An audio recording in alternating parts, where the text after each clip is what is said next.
கிறிஸ்துவுக்குள் அன்பானவர்களே, மீண்டும் உங்களை அன்போடு வாழ்த்துகிறேன். கடந்த செய்தியிலே பழைய ஏற்பாட்டிலே நியாயப்பிரமாணத்திலே பலி செலுத்துதல் முக்கியமானதாக இருந்தது. அதை ஆண்டவன் நமக்கு செலுத்தி விட்டபடினால் இப்போது நாம் செலுத்த வேண்டிய பலி என்ன என்பதை குறித்து கடந்த செய்தியிலே பார்த்தோம். அது மாற்றப்பட்ட பலி. நீங்கள் ஒன்றுக்கு இந்த 2 முறை கேளுங்கள், வேதத்தை ஆராய்ந்து பாருங்கள். அதுதான் ரொம்ப முக்கியம். அதே போல இன்றைக்கு இன்னொரு காரியம், நியாயப்பிரமாணத்திலே தேவனால் அவர்களுக்கு கொடுக்கப்பட்டது விருத்த சேதனம்.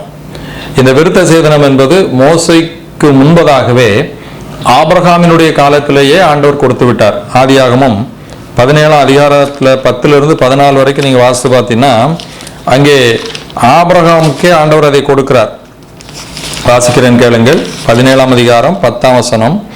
எனக்கும் உங்களுக்கும் உனக்கு பின்வரும் உன் சந்ததிக்கும் நடுவே உண்டாகிறதும் நீங்கள் கை கொள்ள வேண்டியதுமான என் உடன்படிக்கை என்னவென்றால், உங்களுக்குள் பிறக்கும் சகல ஆண் பிள்ளைகளுக்கும் விருத்த சேதனம் பண்ணப்பட வேண்டும்.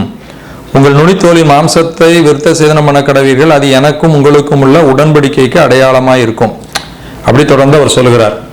ஆபிரகாம் காலத்திலேயே தேவன் விருத்த சேதனத்தை உடன்படிக்கையாக கொடுத்தார். அந்த அடிப்படையில் ஆபிரகாமுக்கு பிறந்த குமாரன் ஈசாக்குக்கு 8ஆம் நாளிலே ஆபிரகாம் விருத்த சேதனம் பண்ணுகிறான். ஆதியாகமம் 21ஆம் அதிகாரம் 4ஆம் வசனத்தில் இதை வாசிக்கலாம். அதை தொடர்ந்து மோசே பயணம் வரும்போது வழியிலே தேவன் கொல்ல பார்த்தார் என்று இருக்கும். யாத்திரையாகமம் 4ஆம் அதிகாரத்தில். அப்பொழுது சிப்போரால் கருக்கான கல்லை எடுத்து பிள்ளையினுடைய நுனித்தோலை அறுத்து எறிந்தவுடனே அவனை விட்டு விலகினார் என்று இருக்கும். அதே போல அடிமையாக இருந்தாலும் பஸ்கா புசிக்க வேண்டுமானாலும் அவர்கள் விருத்த சேதனம் பண்ண வேண்டும். யாத்திரையாகமம் 12ஆம் அதிகாரம் 44லிருந்து 48 வரைக்கும் வாசித்து பாருங்க. இதெல்லாம் நான் உங்களுடைய தகவலுக்காக சொல்லுகிறேன். அதே போல இயேசு கிறிஸ்து காலம் வரைக்கும், அதாவது நான் சொன்னேன்னே இயேசு கிறிஸ்து காலம் வரைக்கும் நியாயப்பிரமாண காலம் தான். அதனால தான் லூக்கா 1ஆம் அதிகாரம் 59ஆம் வசனத்தில் யோவா ஸ்நானகன் பிறந்த போது 8ஆம் நாளிலே அவனுக்கு விருத்த சேதனம் பண்ணினதாக வேதம் கூறுகிறது. இயேசு கிறிஸ்துவும் பிறந்தபோது லூக்கா 2ஆம் அதிகாரம் 21லிருந்து 24 வரைக்கும் வாசித்து பாருங்க. 8ஆம் நாளிலே அவரை விருத்த சேதனம் செய்வதற்காகவும் பலி செலுத்துவதற்காகவும் கொண்டு போனார்கள். அப்புறம் பவுல் பிலிப்பியர் 3:5 தீமோத்தேயுவுக்கு விருத்த சேதனம் பண்ணினான் என்று எழுதப்பட்டிருக்கிறது. இப்படி நீங்க பாத்தீங்கன்னா அப்போஸ்தலர் 16:3 தீமோத்தேயுக்கு விருத்த சேதனம் பண்ணினான். பிலிப்பியர் 3:5 பவுல் நான் 8ஆம் நாளில் விருத்த சேதனம் அடைந்தவன் என்று கூறுகிறார்.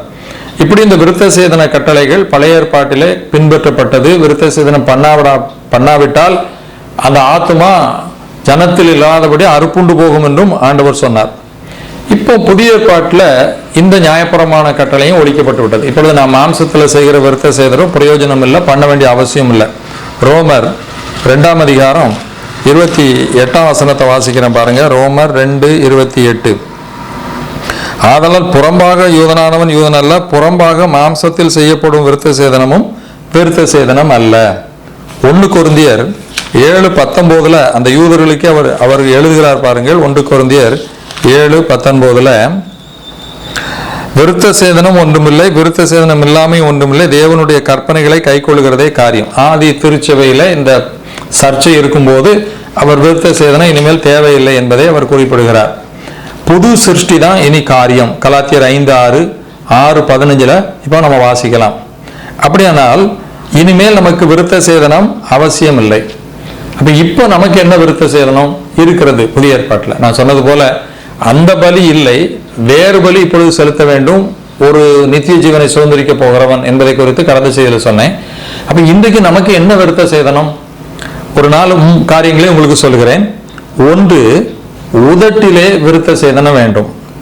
பழைய ஏற்பாட்டிலே சொல்கிறார் பாருங்கள். யாத்திரையாகமம் 6ஆம் அதிகாரம் 12:30 வாசிக்கிறேன் பாருங்கள். யாத்திரையாகமம் 6ஆம் அதிகாரம் 12ஆம் வசனம். மோசே கர்த்தருடைய சன்னிதானத்திலிருந்து இஸ்ரவேல் புத்திரரை எனக்கு செவி கொடுக்கவில்லை, பார்வோன் எனக்கு எப்படி செவி கொடுப்பான்? நான் விருத்த சேதனம் இல்லாத உதடுகளுள்ளவன். அப்போ உதட்டுல விருத்த சேதனம் இல்லை என்று அவர் சொல்கிறார். 30ஆம் வசனத்துல மோசே கர்த்தருடைய சன்னிதானத்தில் நான் விருத்த சேதனம் இல்லாத உதடுகளுள்ளவன். உதட்டிலே ஒரு விருத்த சேதனம் இப்ப வேணும், அதை சொல்கிறார். இந்த உதட்டிலே நமக்கு விருத்த சேதனம் இருந்தால் இந்த உதடு எப்படி இருக்கும்? தேவனுடைய வார்த்தையை மட்டும்தான் அது பேசும். உதட்டுல விருத்த சேதனம் என்ன? வெட்டுறதல்ல. இந்த உதடு விருத்த சேதனம் என்பது ஆண்டவருடைய ஜனங்கள் என்பதற்கு அடையாளம். அப்ப நம்முடைய உதடு பேசுகிற வார்த்தைகள் தேவனுடைய பிள்ளை என்பதற்கு அடையாளமாய் இருக்க வேண்டும். எபேசியர் 4ஆம் அதிகாரம் ஒரு சில வசனங்களை நம்ம வாசிக்கிறேன். ஆண்டவருடைய பிள்ளைகள் உதட்டிலே விருத்த சேதனம் பண்ணப்பட்டவர்கள் எப்படி இருக்க வேண்டும் என்பதை குறித்து எபேசியர் 4ஆம் அதிகாரம் 29ஆம் வசனத்தை சொல்லுகிறார்.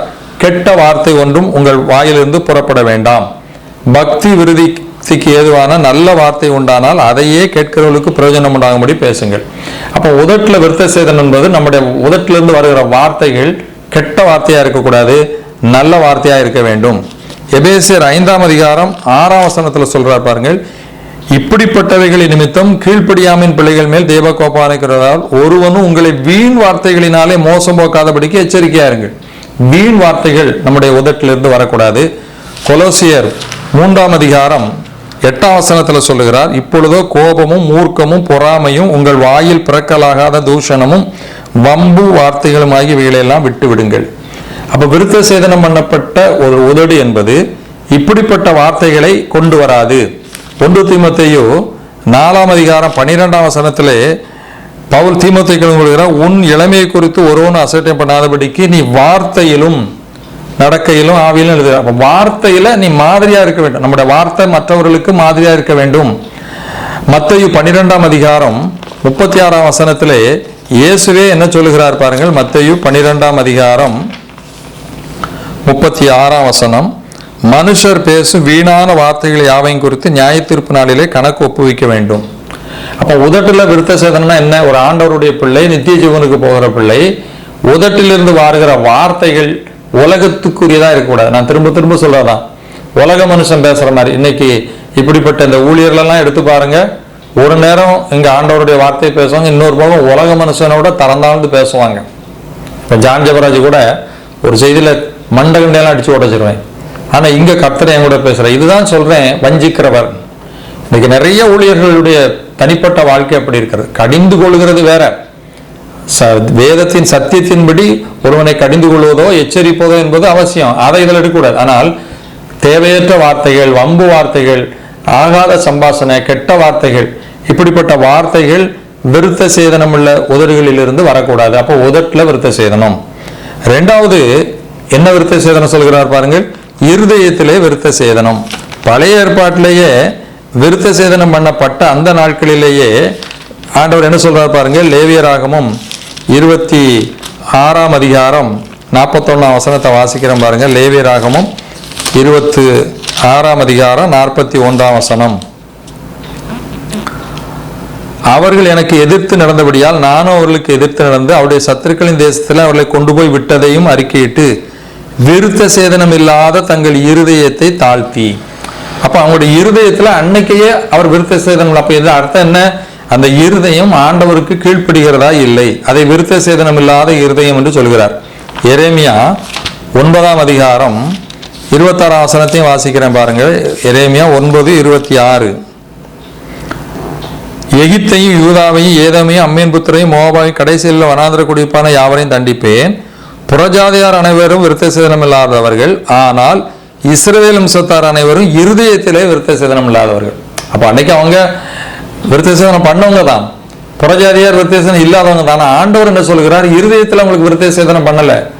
அப்ப இருதயம் ஆண்டவருக்கு கீழ்ப்படுகிறதாய் நல்லதாய் இருக்க வேண்டும்.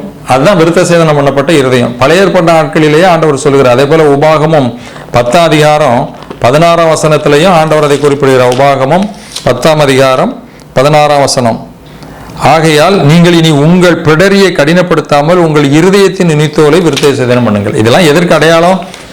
இருதயம் ஆண்டவருக்கு கீழ்ப்படுகிறதாய் சுத்தமுள்ளதாய் இருக்க வேண்டும். இதான் இருதயத்தினுடைய விருத்த சேதனம். அதைத்தான் அப்போஸ்தலர் 7:51 ஸ்தேவான் கூட சொல்கிறார்.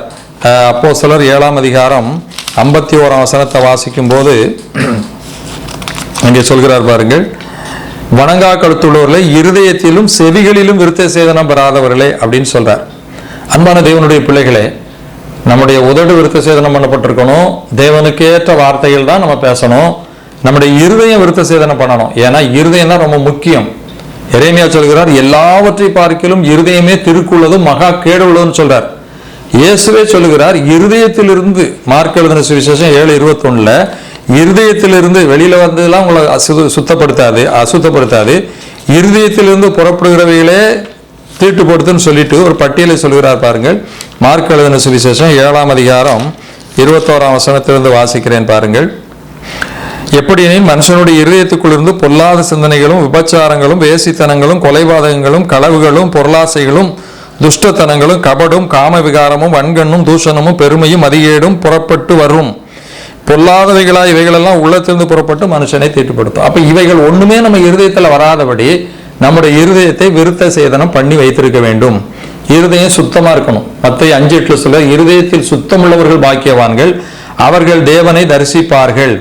அதனாலதான் சங்கீதக்காரன் ஒரு அருமையான ஜெபம் பண்ணுகிறான் பாருங்க. சங்கீதம் 139:23, தேவனே என்னை ஆராய்ந்து என் இருதயத்தை அறிந்து கொள்ளும், என்னை சோதித்து என் சிந்தனைகளை அறிந்து கொள்ளும்.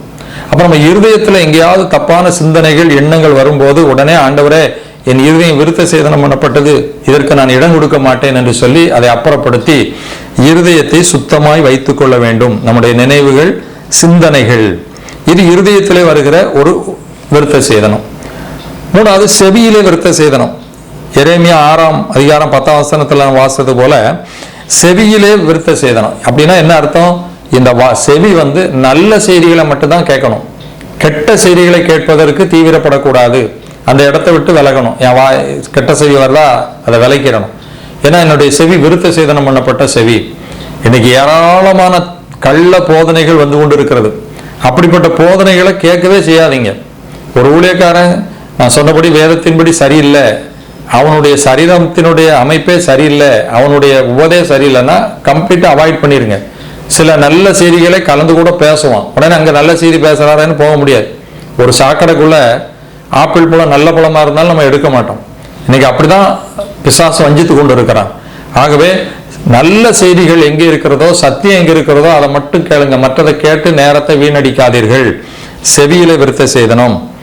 வெளிப்படுத்தல் 3:10 உன் கண்ணுக்கு கலிக்கம் போடுங்கிறார். அதாவது கண்களிலே விருத்த சேதனம். யோபு சொல்கிறார், என் கண்கள் ஒரு தீமையான பாவத்தை பார்க்கல அப்படின்னு அவர் சொல்லுகிறார். நம்முடைய கண்கள். அப்ப இந்த 5 புலன்களும் விருத்த சேதனம் பண்ணப்பட்டது அப்படின்னா என்ன அர்த்தம்? இந்த 5 புலன்களும் ஆண்டவருக்கு அர்ப்பணிக்கப்பட்டது.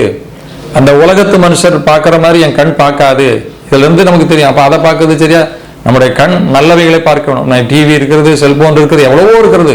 அதான் சொன்னேன், மாயாபுரி சந்த மாதிரி குவிந்து கிடக்கிறது. அதுல எல்லாவற்றையும் நம்ம பார்க்க முடியாது. பவுல் சொல்கிறார், எல்லாவற்றையும் அனுபவிக்க எனக்கு அதிகாரம் இருந்தாலும் எல்லாம் தகுதியாயிராது. ஒரு நித்தியத்துக்கு போகிற பயணம், வேதவத்த தரிசனத்தை ஆராய்ந்து பார்க்கிறவன் இப்படிதான் இருக்க முடியும். இன்னைக்கு அநேகர் இதெல்லாம் என்ன இருக்குது, இதெல்லாம் சரியா, அவன் ஜென்ம சுபாவம் உள்ள மனுஷன், அவன் நித்தியத்துக்கு போக மாட்டான்.